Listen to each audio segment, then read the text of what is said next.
요한계시록 2장 12절에서 17절 말씀을 제가 받들어 봉독하겠습니다.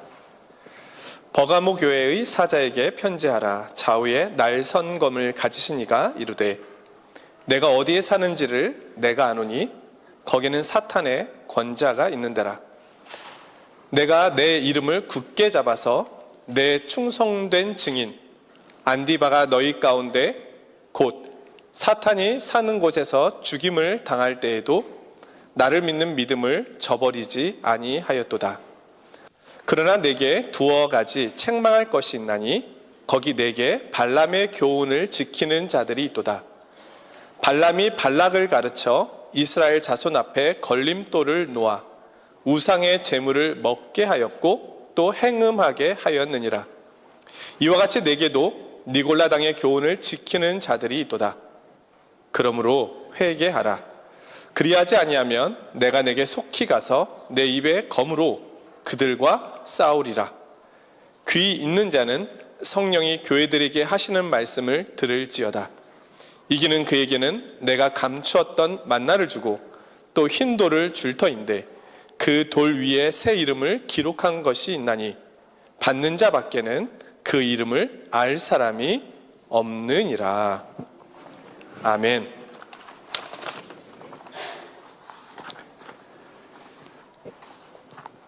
성경은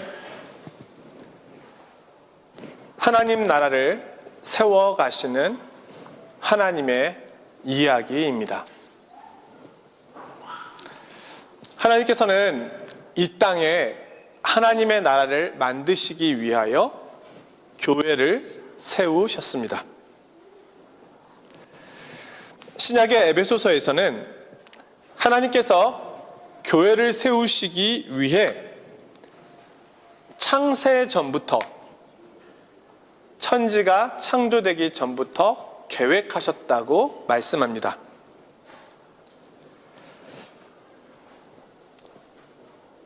더 나아가 하나님의 천지 창조의 목적이 교회를 세우기 위함이라고까지 말씀합니다.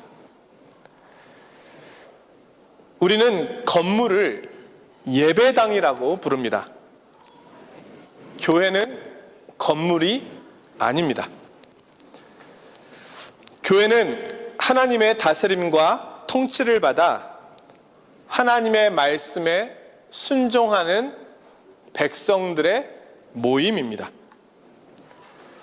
그를 통하여 하나님의 나라를 세워 가시는 겁니다. 요한계시록 12장에 보면 교회가 어떻게 탄생했는지를 상징적으로 보여주시는 말씀이 나오는데요. 거기에는 여자, 남자아이, 그리고 용이 등장합니다. 한 여자가 아이를 배웠는데 해산을 하는데 아파서 애를 쓰며 부르짖고 있습니다. 그런데 붉은 용 사탄이 아이를 낳으려고 하는 여자 앞에서 입을 벌리고 기다리고 있는 겁니다. 아이가 태어나는 순간 잡아먹으려고 하고 있는 것이죠. 마침내 남자아이가 태어났고 하나님께서는 이 태어난 남자아이를 보호하여 하늘로 이끌어 가십니다.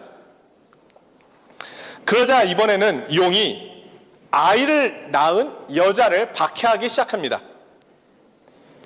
이때 여자는 독수리의 두 날개를 받아 하나님께서 예비해 놓으신 광야로 인도되어 양육과 보호를 받습니다. 자, 여기에서 여자는 교회를 상징합니다. 남자아이는 예수 그리스도를 뜻합니다. 용은 사탄입니다. 용은 예수 그리스도를 삼키기 위하여 무수한 노력을 했습니다. 사탄은 구약의 교회인 이스라엘을 무너뜨리려고 했습니다. 그러나 수많은 어려움과 방해를 이겨내고 마침내 이스라엘이 그리스도를 잉태합니다. 그러나 사탄은 포기하지 않고 그리스도를 낳은 교회를 박해하기 시작합니다.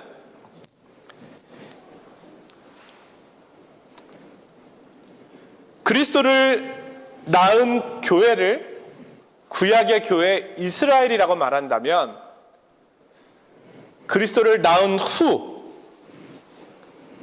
박해받고 있는 교회는, 여인은 신약의 교회를 뜻합니다. 하나님께서는 교회를 보호하시고 양육하시고 돌보시고 계십니다. 그러나 교회는 계속 사탄의 공격을 받고 있음을 보여주고 있습니다. 계시록 12장 17절에는 사탄인 용과 교회의 최후의 모습이 설명되어 있습니다.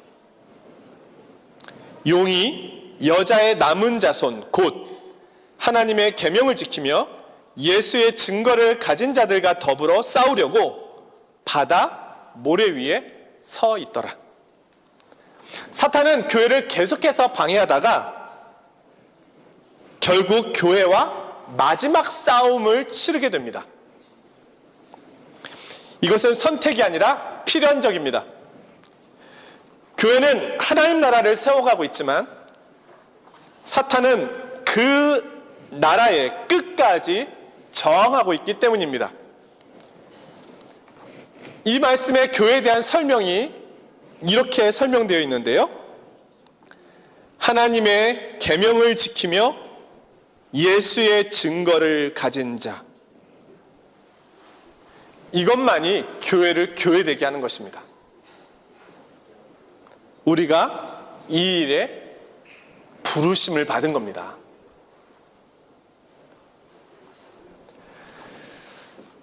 오늘은 버가모 교회에 대한 말씀인데요. 주님께서 주목하시는 교회에 사탄도 동일하게 주목하고 있습니다. 요한계시록이 기록될 당시에 버가모 지역은 황제 숭배 운동이 가장 적극적으로 일어난 지역이었습니다. 또한 이곳은 제우스 신의 고향이라 당시에 제우스를 섬기는 신전 페르가몬 도시의 가파른 산 위에 큰 제우스 신전이 세워져 있었습니다.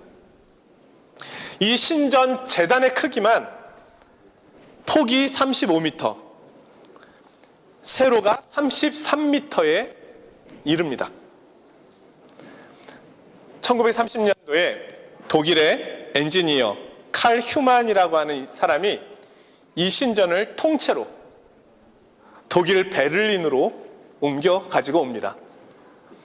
그래서 페르가몬 박물관에 놓여지게 됩니다. 이런 곳에 버가모 교회가 있었습니다. 그리고 버가모 교회에는 안디바라고 하는 순교자가 나왔습니다. 그럼에도 그들은 믿음을 저버리지 않고 지켰습니다. 여기까지만 봐도 이 버가모 교회 또한 평범하지 않은 대단한 교회입니다. 오늘 본문 13절의 말씀입니다. 내가 어디에 사는지를 내가 아노니 거기는 사탄의 권자가 있는 데라. 내가 내 이름을 굳게 잡아서 내 충성된 증인 안디바가 너희 가운데 곧 사단이 사는 곳에서 죽임을 당할 때에도 나를 믿는 믿음을 저버리지 아니하였도다. 영적으로 볼 때 이 버가모 지역은 사탄의 공격이 아주 강한 곳이었습니다. 사탄은 순교가 있었음에도 불구하고 교회가 믿음을 지키고 있으니 이제는 다른 전략을 세워야만 했습니다. 그것은 이제 교회 밖에서의 박해가 아니라 교회 안에서 잘못된 가르침을 통하여 성도들이 복음 외에 다른 가르침을 따라가도록 하는 것이었습니다. 교회가 외부의 박해는 잘 견뎌냈는데 내부로 들어온 유혹에는 조금씩 흔들리고 있었던 겁니다.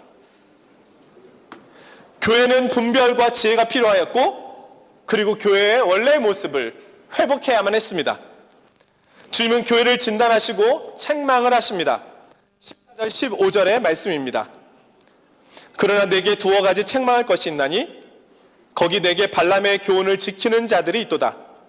발람이 발락을 가르쳐 이스라엘 자손 앞에 걸림돌을 놓아 우상의 제물을 먹게 하였고 또 행음하게 하였느니라. 이와 같이 내게도 니골라당의 교훈을 지키는 자들이 있도다.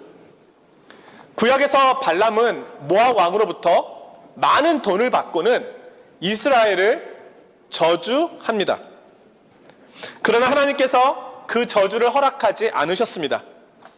그 방법이 통하지 않자 발람이 고안해낸 것이 이스라엘로 하여금 우상에게 바쳐진 음식을 먹고 성적 부도덕을 통하여 죄와 타락의 길로 가도록 하는 것이었습니다.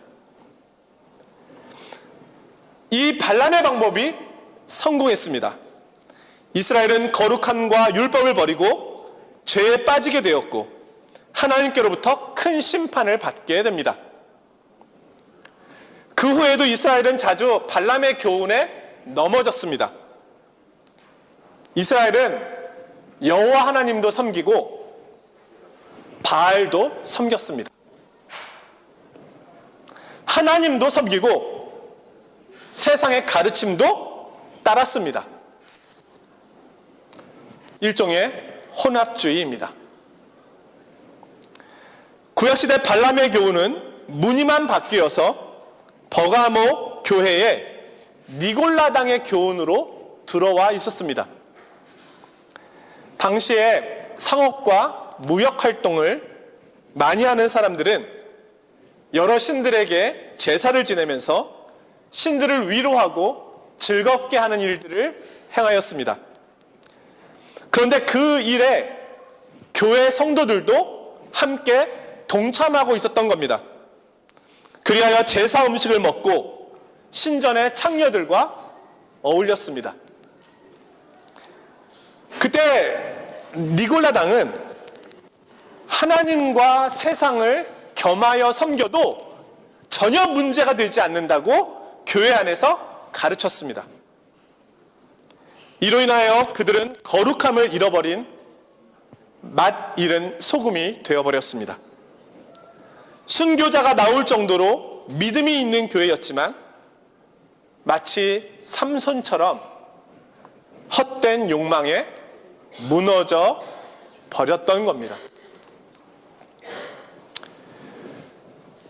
교회의 역사를 보면 늘 잘못된 가르침과 세상의 유혹으로부터 말씀과 신앙을 지키기 위한 씨름이 있었음을 보게 됩니다. 중세시대 때도 교회는 잘못된 으로부터 교회를 지키기 위하여 종교개혁이 있었습니다. 당시 중세교회는 마리아 숭배, 성인 숭배, 그리고 사제들만을 통해야만 죄사함이 주어진다라고 하는 사제주의 속에 있었습니다. 성경에는 없는 여러 가지 미신적인 요소들이 교회 안에 많이 들어와 있었습니다.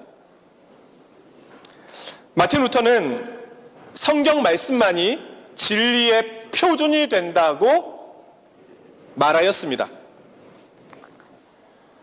당시 독일에 프랑스의 많은 상인들이 가 있었는데 그들에게 이 마틴 루터의 가르침이 전해졌습니다. 그 영향을 받고 프랑스로 돌아온 그들은 자신들이 들은 가르침을 전하기 시작했습니다. 사람들은 이들을 가리켜 프로테스탕이라고 불렀습니다. 그리고 얼마 지나지 않아서 깨알방이 하나님의 부르심을 받고는 이 프로테스탄트에 합류하게 됩니다. 이 깨알방의 가장 중요한 가르침도 성경 말씀을 알고 그것을 실천해야 한다는 것이었습니다. 사람들은 깨알방의 설교를 듣기 위하여 모여들었고 깨알방과 성경의 가르침을 따르는 프랑스 개신교도들이 많이 생겨나기 시작했습니다. 그들이 바로 위그노입니다. 위그노들이 신앙생활에서 가장 중요하게 생각한 것은 성경입니다. 그들은 프랑스어로 번역된 성경을 읽기 시작하였습니다. 그리고 그 가르침을 따라 살기 위하여 노력하였습니다. 그들에게 있어서 가장 중요한 신앙의 척도는 주의를 지키는 것이었습니다. 그들은 주의를 지키기 위하여 유기를 살았습니다. 그리고 검소하고 가난한 사람들을 도왔습니다. 그리고 카톨릭의 사제주의 대신에 교회 안에 당회, 재직회, 공동의회를 만들었습니다. 이 제도는 오늘날 이 지구상에 있는 많은 교회에 영향을 주었습니다.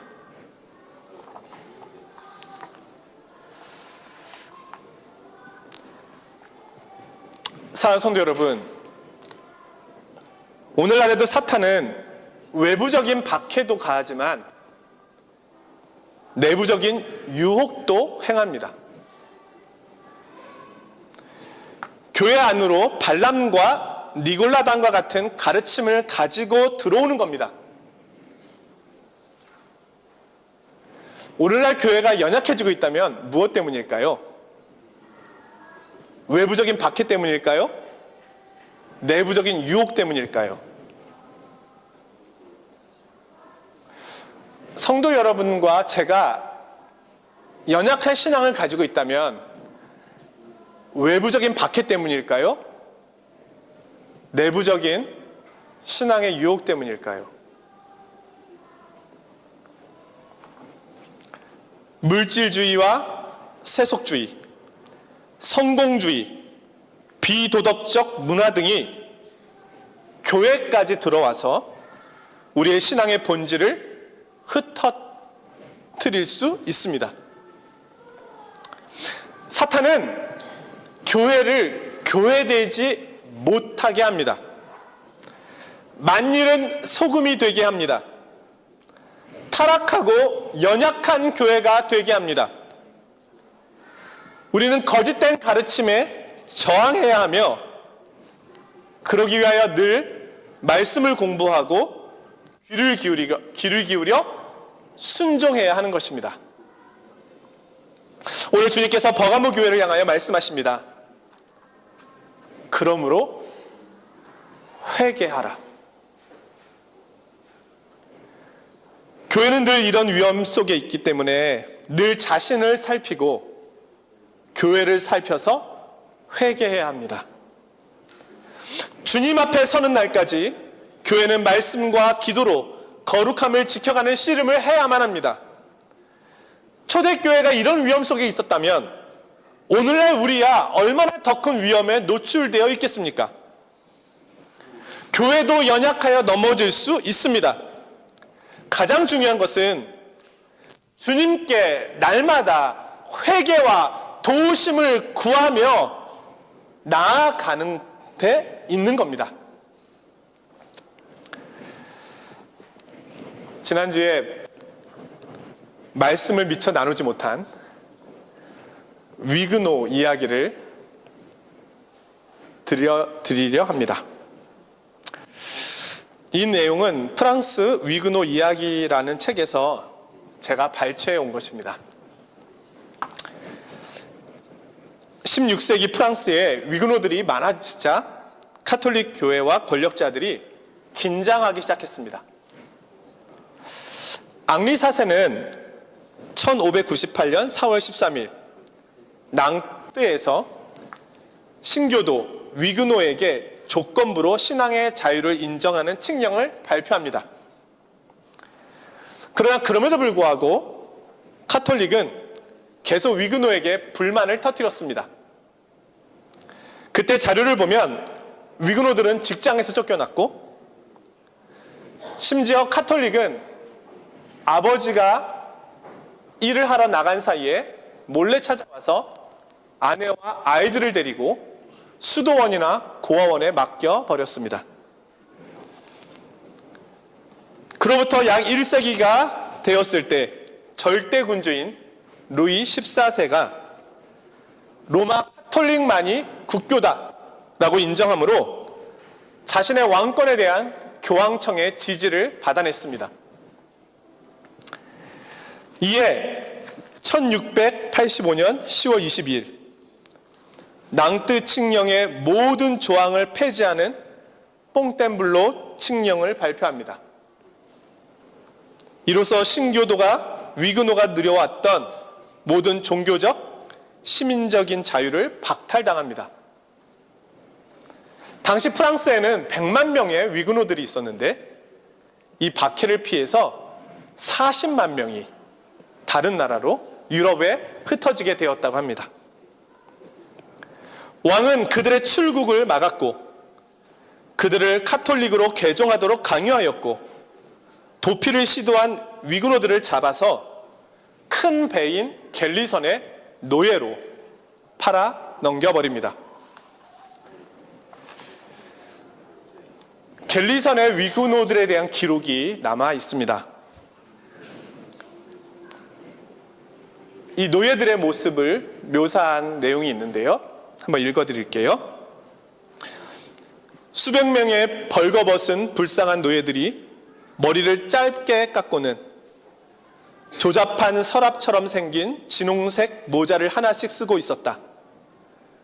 그들은 등과 다리를 모조리 드러내놓고 있었고 몸통과 다리는 이중으로 된 사슬에 묶여 있었으며 둘씩 짝을 지어 자대에 바짝 매여 있었다. 철썩거리는 바닷물 소리와 함께 그들을 결박한 사슬이 부딪히는 소리는 절대로 익숙해질 수 없는 소름 끼치는 두려운 것이었다. 무질서를 조금도 용납하지 않고 최소한의 자비도 없이 그들을 다스리고 통제하는 방법이 하나 있었는데 그것은 등과 발바닥을 후려치는 것이었다. 이 갤리선이 프랑스의 해군 전함이었기 때문에 루이 14세가 잦은 전쟁을 일으켰음으로 인하여 많은 위그노들이 노를 젓다가 그 안에서 도망가지 못하고 죽음을 맞이했다고 합니다. 또한 위그노 목사들은 사형을 당했고 위그노들을 고발하는 사람들에게는 엄청난 상금을 주기까지 했다고 합니다. 그럼에도 불구하고 그들은 박해를 피해 달아나면서 신앙을 지켰습니다. 그들은 피난 중에도 이동용 강대상을 메고 다녔습니다. 이동용 성창대를 만들어서 들고 다녔습니다. 그래서 어디서든지 예배하였습니다. 이들의 신앙이 청교도 그리고 미국을 거쳐서 오늘날 대한민국 저와 여러분에게까지 온 것입니다.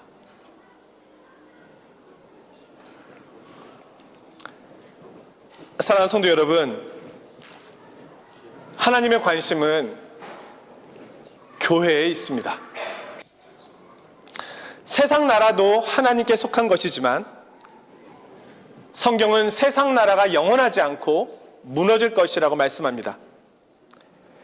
왜냐하면 세상 나라는 하나님께서 만드시려고 하는 이 하나님 나라에 끊임없이 저항하고 있기 때문입니다. 요한계시록에는 승리한 교회의 모습이 자세히 묘사되어 있습니다. 요한계시록 21장의 내용인데요. 또 내가 새 하늘과 새 땅을 보니 처음 하늘과 처음 땅이 없어졌고 바다도 다시 있지 않더라. 또 내가 보매 거룩한 성 새 예루살렘이 하나님께로부터 하늘에서 내려오니 그 준비한 것이 신부가 남편을 위하여 단장한 것 같더라. 내가 들으니 보좌에서 큰 음성이 나서 이르되 보라 하나님의 장막이 사람들과 함께 있음에 하나님이 그들과 함께 계시리니 그들은 하나님의 백성이 되고 하나님은 친히 그들과 함께 계셔서 모든 눈물을 그 눈에서 닦아주시니 다시는 사망이 없고 애통하는 것이나 곡하는 것이나 아픈 것이 다시 있지 아니하리니 처음 것들이 다 지나갔음이로라. 이것은 약속입니다. 교회와 성도들에게 주시는 약속입니다. 반드시 이렇게 될 것입니다. 성도들은 어느 시대나 어느 때나 하나님께서 거하시고 다스리시는 그 나라를 바라보면서 믿음의 길을 걸어갔습니다.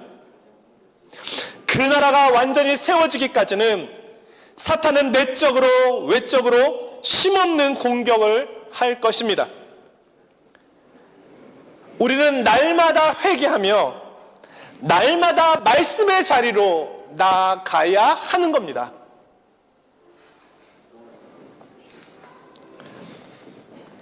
이제 2024년도도 한 달여밖에 남지 않았습니다. 오늘 여러분들을 지탱해주고 있는 것은 무엇입니까? 하나님의 말씀만이 우리의 영원한 보호가 됩니다. 영원한 안전이 거기 있습니다.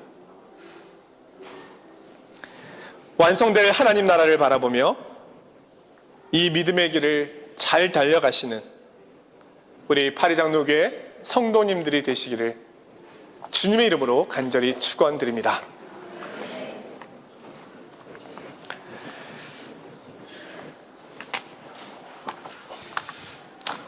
거룩하신 하나님, 오늘 말씀을 통해 교회를 통하여 하나님 나라를 이루어 가시는 주님의 계획을 알게 하시니 감사합니다. 그러나 아직 하나님의 나라는 완성되지 않았으며 이 땅에서 교회는 여전히 사탄과의 영적 싸움을 싸워가고 있습니다. 저희가 이 싸움을 잘 싸워갈 수 있도록 도와주시옵소서. 날마다 회개하며 주님의 도우심을 구하며 교회가 교회되게 하는 성도가 되게 하여 주옵소서.